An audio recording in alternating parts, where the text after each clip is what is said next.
Olá, eu sou o Dr. Daniel Ávalos e hoje a gente vai comentar um pouquinho sobre os principais ácidos que a gente tem disponíveis no mercado, nas farmácias e como eles podem auxiliar a gente na nossa rotina de skincare. Importante a gente sempre lembrar que, antes de tudo, o uso de qualquer tipo de ácido, do mais leve ao mais forte, da menor concentração ao mais concentrado, pode gerar muitos riscos e traz consigo muitos perigos. Então, a gente está utilizando um ácido, é algo que tende a gerar algum tipo de abrasão na nossa pele, gerar algum tipo de reação da nossa pele, para que a gente consiga atingir aquela finalidade específica. Então é fundamental que antes da utilização de qualquer ácido, o paciente passe por uma avaliação dermatológica.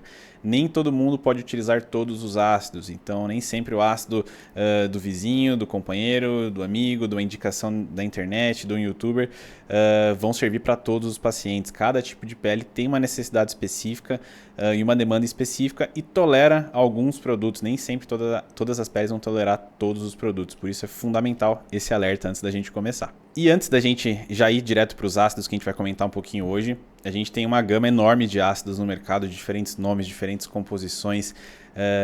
E aí, geralmente, a gente sempre associa a utilização de algum ácido voltado para a demanda, para a queixa, para a necessidade da pele do nosso paciente. Então, se o paciente tem, por exemplo, uma pele acneica, a gente vai utilizar algum ácido realmente voltado para isso, com alguma finalidade no combate à acne, uma finalidade de tratamento. E associado à utilização de qualquer ácido, é fundamental que a gente mantenha os outros pilares, as outras etapas da nossa rotina de skincare. Então é fundamental que o paciente higienize o rosto corretamente, com um gel de limpeza específico, utilize algum hidratante, faça uma hidratação da pele. Dependendo do ácido que a gente estiver utilizando, essa hidratação é fundamental e deve ser feita mais de uma vez ao dia. Então é fundamental a gente ter isso em mente, não é só utilizar o ácido e somente ele, né? E é necessário, e o reforço ainda maior, para a necessidade do uso do protetor solar. A gente tem muitos ácidos que a gente vai utilizar durante a noite, que são já um pouco mais fortes, mais concentrados, que aí no dia seguinte, na manhã seguinte, após a higienização do rosto e a rotina de skincare, o paciente deve utilizar o protetor solar, para que a gente evite qualquer efeito de manchas, de hipercromias, de hiperpigmentações, para que a gente para a gente evitar, né, qualquer malefício ou consequência da utilização do ácido na noite anterior. Então é fundamental o protetor solar e a hidratação. Bom, indo direto agora ao ponto, quanto aos ácidos que a gente tem no mercado, vou citar os principais aqui. Não vou citar produtos porque existe uma gama enorme de produtos para cada ácido que eu vou estar comentando, mas em qualquer farmácia você acha do mais caro ao mais barato. Então, geralmente, o ácido retinóico é um ácido muito popular, muitos pacientes acabam utilizando ele no dia a dia de skincare.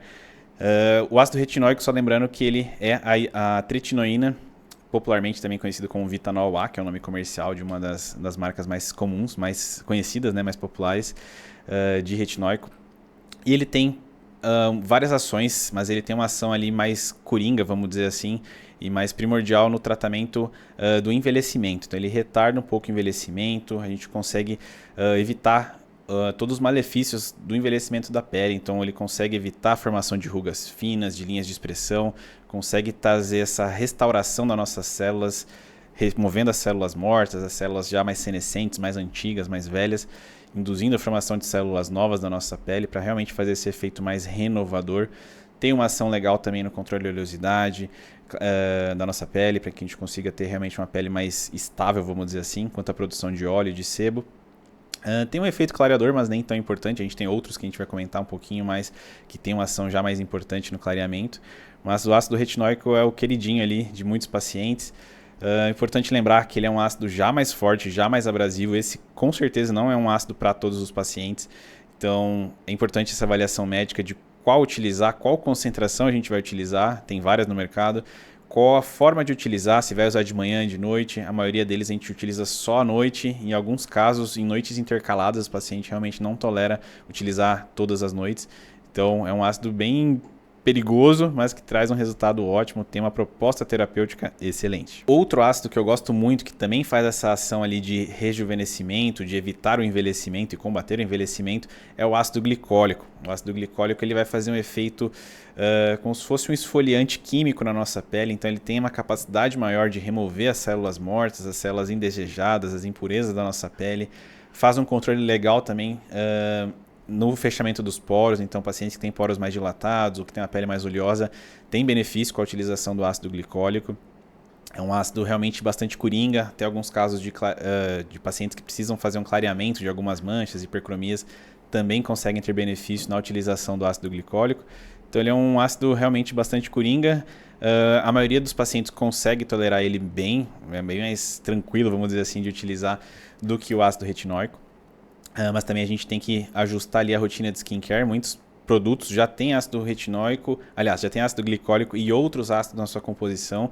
Então é importante a gente sempre ajustar o que o paciente, com base no que o paciente já está utilizando de rotina, no que ele está procurando com aquele tratamento, para que a gente consiga fazer uma indicação mais assertiva para cada caso. Outro ácido que é fundamental nas rotinas, principalmente clareadoras, então onde a gente tem o objetivo de clarear algumas manchinhas, cicatrizes de acne, manchas que o paciente tenha eventualmente até de melasma.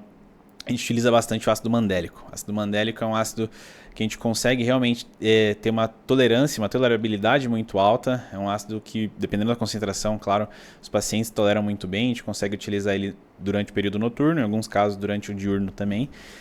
Mas a principal ação dele é realmente essa questão do clareamento, de renovação. Também tem uma ação ali de controle de oleosidade em alguns casos. E geralmente ele está associado a vários outros ácidos e componentes na nossa rotina de skincare. Dificilmente a gente acha ele isolado em algum sérum, em algum ácido, algum frasquinho de ácido. Geralmente ele está associado a outros ácidos para realmente potencializar ainda mais esse efeito clareador e de rejuvenescimento que ele tem. Próximo ácido é o ácido azelaico. O ácido azelaico a gente conhece bastante daquele frasco laranjinha, o Azelan. Hoje em dia a gente tem outros concorrentes no mercado. A gente tem o Zela da Mantecorp, que também está se mostrando, né, bastante útil, trazendo bastante resultado. E o ácido azelaico ele também tem várias funções. A longo prazo ele também serve como um clareador. Lembrando que para a gente ter uma função clareadora eficaz, efetiva, é indicada a utilização de duas vezes ao dia desse ácido, pela manhã e à noite.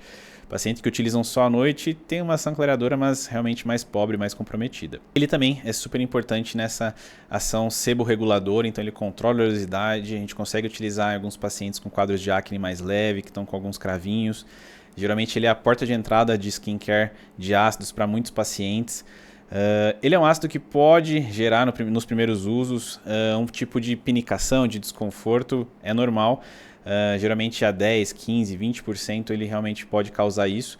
Coisa de 2, 3 minutinhos já passar. Alguns pacientes até armazenam na geladeira para evitar essa pinicação, esse desconforto, mas é algo normal, então não se assuste caso isso aconteça.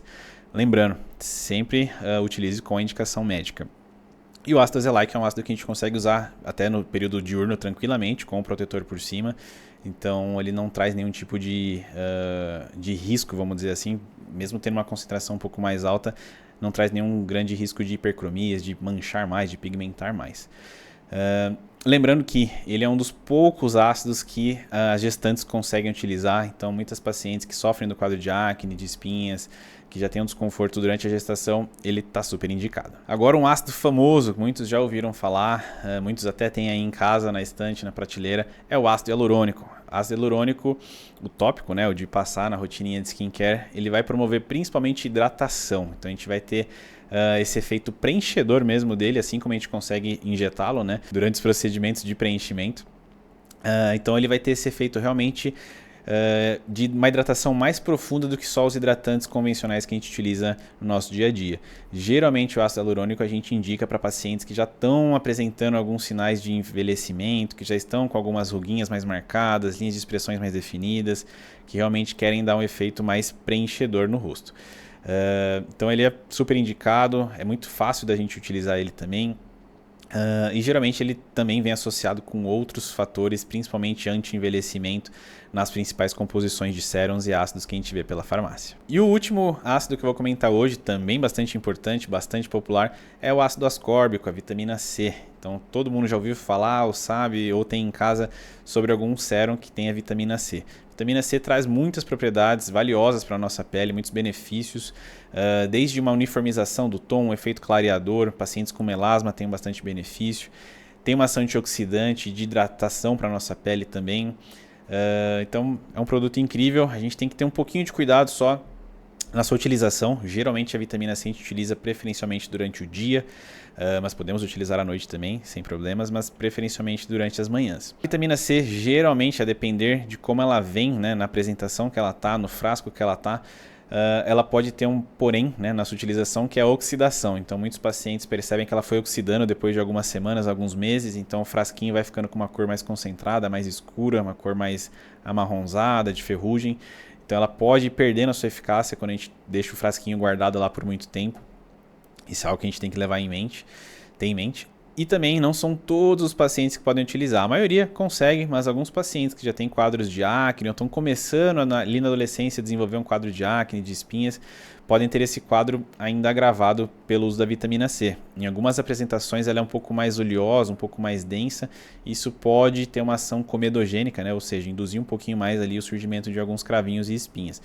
Não é para todos os pacientes, mas realmente é um ácido assim fantástico que a gente utiliza, é bem versátil, tem várias funções, então pacientes que não querem utilizar 2, 3 sérums diferentes conseguem combinar tudo na vitamina C, que é um excelente ácido.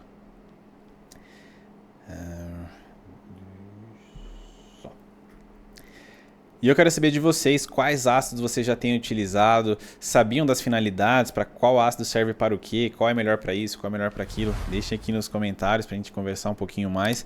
E não esqueça de deixar o seu like, se inscrever no canal, ativar o sininho para as notificações e nos vemos no próximo vídeo.